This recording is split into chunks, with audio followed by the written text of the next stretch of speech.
आज हम देखेंगे क्या? आज हम देखेंगे स्ट्रिक्ट लायबिलिटी। आप चाहे नागरिक हो भारत के या लॉयर हो या कुछ भी हो, ज़रूरी नहीं है आप लॉयर हो, आपको ये बात पता होनी चाहिए। आप नागरिक हो भारत के तो आपको पता होनी चाहिए कि स्ट्रिक्ट लायबिलिटी होती क्या है। आपको जनरल एज अ लेमैन भी आपको पता होना चाहिए स्ट्रिक्ट लायबिलिटी होती क्या है। देखो स्ट्रिक्ट लायबिलिटी क्या है?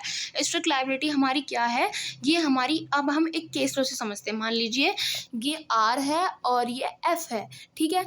ये रेलेंट था और ये फ्लेचर था, दूसरी साइड एक साइड रेलेंट एक साइड फ्लेचर। तो क्या हुआ, रेलेंट की जो थी अपनी माइंस थी, रेलेंट की जो थी अपनी ही लैंड पे माइंस थी और दूसरे की क्या थी, मिल थी।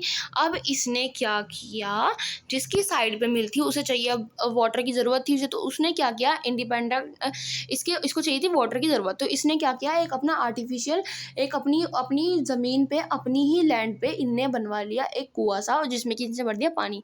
अब जो वहाँ पे इसने रिजर्वर बनाया, रिजर्वर जो बनवाया इसने बनवाया था इंडिपेंडेंट कॉन्ट्रैक्टर से और एक इंजीनियर से, ठीक है। इंजीनियर और इंडिपेंडेंट कॉन्ट्रैक्टर ने मिलकर इनका क्या बनाया था, वो हमारा रिजर्वर बना दिया था।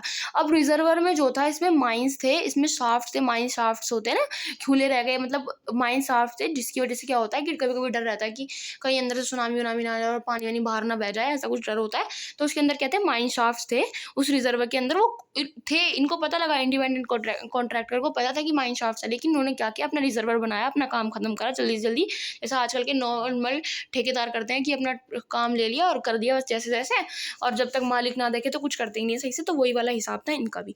तो इन्होंने क्या करा, वो माइन शाफ्ट से जो उनको खुला रहने दिया, उनको सही से कवर नहीं किया, और उस वजह से क्या हुआ, ये ओपन रह गए माइन शाफ्ट हमारे।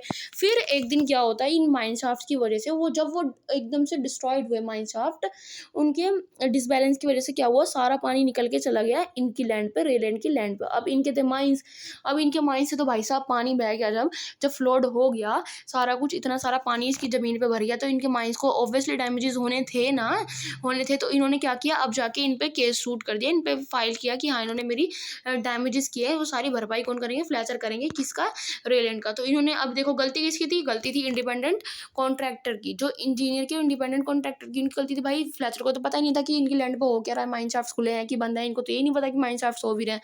तो क्या हुआ, रेलैंड ने इनके ऊपर केस किया। अब भाई फ्लैचर ने क्या बोला कि मेरे को तो ये पता ही नहीं था भाई, मैं तो डिफेंस में यही बोलूंगा कि मेरे को पता नहीं था, ये हमारी गलती किसकी है, इंडिपेंडेंट कॉन्ट्रैक्टर की है। तो कोर्ट ने बोला कि नहीं भाई साहब, गलती आपकी है, आपकी लैंड पे हुआ था, ये आपकी गलती है, आपने क्यों नहीं देखा, आपकी रिस्पॉन्सिबिलिटी थी। तो ये गलती जो इसकी हुई फ्लैचर की, और फ्लैचर को लायबल किया गया कि वो इसके मतलब डैमेजेस पे करेगा, फ्लैचर मतलब डैमेजेस पे करेगा, सारे कंपनसेशन दिए जाएंगे, ठीक है। ये सारी चीज़ें बोली गई फ्लैचर के थ्रू, फ्लैचर को बोली गई। तो ये कॉन्सेप्ट जो था हमारा स्ट्रिक्ट लायबिलिटी का, ये केस था हमारा 1868 का, ये कॉन्सेप्ट हमारा स्ट्रिक्ट लायबिलिटी का इसमें इवॉल्व हुआ, 1868 में आया, रेलन वर्सेस फ्लैचर के केस से हमें स्ट्रिक्ट लायबिलिटी का वो मिला।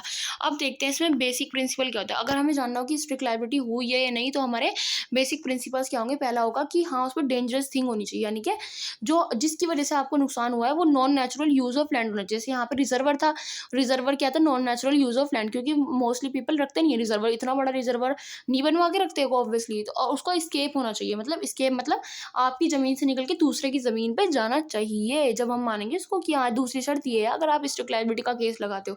तीसरी शर्त क्या है, प्राइमा फेसाई लायबिलिटी, मतलब शुरू से ये दिख रहा है कि हाँ आप ही लायबल हो, ठीक है। ये सारे क्या थे हमारे। और देखो इसमें बर्डन ऑफ प्रूफ किसका होता है, बर्डन ऑफ प्रूफ होता है डिफेंडेंट का, कि हाँ ये स्ट्रिक्ट लायबिलिटी नहीं है, मैंने कुछ नहीं किया है, ठीक है।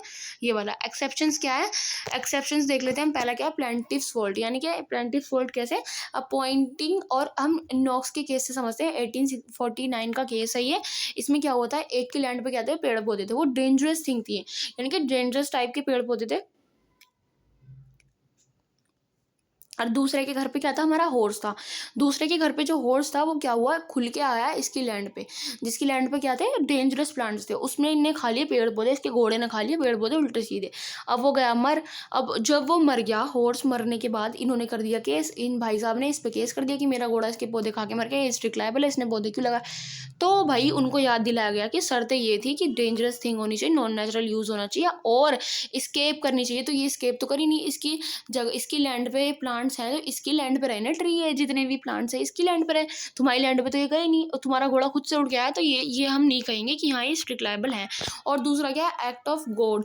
एक्ट ऑफ गॉड में मेन केस आता है हमारा निकल्स वर्सेस मार्शलैंड। इस केस में हुआ क्या था, निकल्स ने अपनी लैंड पे एक वो बनवा लिया था, वाटर का रिजर्वर इन्होंने भी बनवा रखा था, आर्टिफिशियल लेक बनवाई थी मतलब, तो उसका पानी एक दिन रात को तेज बारिश हुई, बारिश किसकी वजह से हुई, एक्ट ऑफ गॉड, इंसान के हाथ में तो है नहीं, बारिश हुई तेज की और वो सारा पानी फ्लो कर गया कहाँ पे, मार्शलैंड की लैंड पे, ठीक है।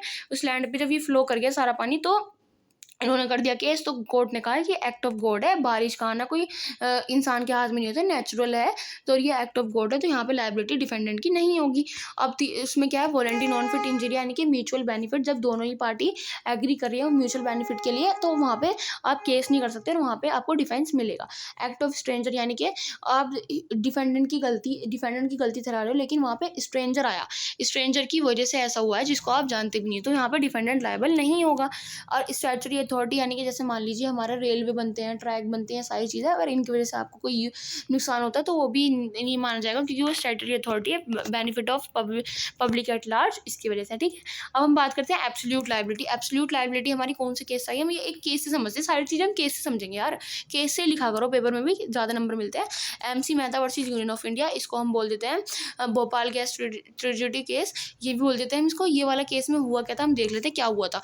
यूनियन कार्बेज कंपनी, ये कंपनी थी शुरू में, ये शुरू में कंपनी थी जो यहाँ पे मैन्युफैक्चर, किस चीज़ की कंपनी थी, manufacture of pesticide and all the things like it, ठीक है, यानी कि पेस्टिसाइड बनाते थे और इसकी जैसी काफ़ी चीज़ें बनाते थे। इन्होंने सेटअप किया कहाँ पे, भोपाल में इन्होंने सेटअप कर लिया, ठीक है भाई, भोपाल में सेटअप कर लिया। तो क्या हुआ, इनकी जो 1 टन गैस होती थी वो होती थी 47 किलो के बराबर, यानी कि 1 ton equals to 47, 1 ton equals to 47 हुआ। तो एक दिन भाई साहब देखो क्या हुआ, 2 दिसंबर की रात को, 2 दिसंबर 1984 को क्या हुआ, इन्हों के जो मिस्टेकनली इनकी 40 टन समझ रहे हो आप, 1 टन जो 47 किलो के बराबर, 40 टन माइसोस्थेसिक गैस जो थी और डेंजरस जितनी भी काइंड की गैस थी वो सारी निकल गई और ये सारी लीक कर गई। किस वजह से लीक कर गई ये बाद में बताऊंगी। ये सारी लीक कर गई और जब लीक कर गई सारे एरिया को इन्होंने पॉल्यूटेड कर दिया और सारे एरिया में ये मतलब क्या हुआ, कितने लोगों की मौत हुई, 3000 लोग मरे इसकी गैस की वजह से, 3000 लोग मरे। बहुत इंपॉर्टेंट केस लो, ये लिख के आना ही आना है आपको। 3000 लोग मरे और बाकी सारे लोगों को हेल्थ प्रॉब्लम हुई और फिर पता लगा जब इसकी इन्वेस्टिगेशन की गई तो इन्वेस्टिगेशन के दौरान पता लगा कि इनका सेफ्टी सिस्टम जो था वो पूरा फंक्शनिंग नहीं था उस रात को, मतलब सेफ्टी सिस्टम काम नहीं कर रहा था जिस वजह से ये हुआ। अब इसमें देखो क्या हुआ कि इसमें बताया गया कि हाँ आपकी एब्सोल्यूट लायबिलिटी है, अगर आपने करा या नहीं भी करा, मिस्टेकनली करा, जैसे भी करा, आप इसकी पूरी की पूरी भरपाई करोगे। इसी को हम कहते हैं एब्सोल्यूट लायबिलिटी, पूरी की पूरी भरपाई आपकी है। देखो अब इसमें हम बात कर लेते हैं एब्सोल्यूट लायबिलिटी की। हम देखें तो एब्सोल्यूट लायबिलिटी के एसेंशियल्स क्या हैं, एसेंशियल इंग्रेडिएंट क्या बात करें उसकी, अगर हम एसेंशियल इंग्रेडिएंट की बात करें तो पहला है एंटरप्राइजेज, यानी कि इसके लिए एक एंटरप्राइजेज होनी चाहिए हमारी। और दूसरा क्या है, इसमें हजार्डस एक्टिविटी होनी चाहिए, कोई अंदर मतलब कोई ऐसी नॉन नेचुरल वाली हरकतें जो तुम कर रहे हो, जैसे कोई जैसे इसमें क्या था, हम कोई ऐसी डेंजरस गैस के साथ खेल रहे हैं, फायर के साथ, या जो भी है डेंजरस एक्टिविटी कर रहे हो आप। स्केप इज़ नॉट नेसेसरी, मतलब स्केप इज़ नॉट नेसेसरी, वहाँ पे क्या था, स्केप नेसेसरी है लेकिन यहाँ पे स्केप नेसेसरी है। मीन्स अगर आपका फैक्ट्री के अंदर भी कोई धमाका हो रहा है ना, अब मान लीजिए इसमें वर्कर मर गए तो स्केप तो नहीं हुआ, फैक्ट्री के बाहर तो नहीं गया, लेकिन स्केप नहीं हुआ, उसके बाद भी आपकी लायबिलिटी है। अगर लेबर को कुछ नुकसान होता है भाई साहब आप ही भरपाई करोगे। अगर आपकी फैक्ट्री में कुछ नुकसान हुआ, लेबर मरी वरी या लेबर को चोट लगी या कुछ भी हुआ, वहाँ पे कोई एम्प्लॉय मर गया, मैनेजर मर गया या फिर कुछ भी हुआ, तो उसकी भरपाई आप ही करोगे, क्योंकि एब्सोल्यूट लायबिलिटी का रूल है और इसमें कोई एक्सेप्शन नहीं है। ऐसे उसमें एक्सेप्शन थी ना, इसमें नहीं है। तो हमारा स्ट्रिक्ट लायबिलिटी में क्या था, स्ट्रिक्ट लायबिलिटी में क्या था, इंडिविजुअल था, यहाँ पे क्या है एंटरप्राइजेज, और वहाँ पे क्या था हमारा non natural use of land था, और यहाँ पे क्या हजार्डस एक्टिविटी, और यहाँ पे स्केप ऑफ, वहाँ पे स्ट्रिक्ट लायबिलिटी में क्या ज़रूरी था, स्केप होना ज़रूरी था, लेकिन यहाँ पे स्केप होना ज़रूरी नहीं है। अगर हम कैलकुलेट करने की बात करें, अगर हम कैलकुलेट करें कि क्वांटम ऑफ डैमेजेस कैसे दिए जाएंगे, तो क्वांटम ऑफ डैमेजेस दिए जाएंगे जितना आपको डैमेज हुआ है और जितना एंटरप्राइजेस का साइज है उसका डायरेक्ट प्रोपोर्शनेट आपको मिलेगा, ठीक है। आई होप आपको यहाँ तक समझ आया होगा। वीडियो में छोटी सी मैंने कोशिश करी है कि आपको जल्दी सारे पॉइंट समझा दूँ। आई होप सारा क्लियर हो गया होगा। छोटी सी वीडियो में मैंने सब कुछ क्लियर करने की कोशिश की है। Thank you so much. अगर आपको ये वीडियो अच्छी लगी तो please do like and subscribe. Okay, next video में बताना आपको कौन सा टॉपिक चाहिए। Thank you, please subscribe the channel.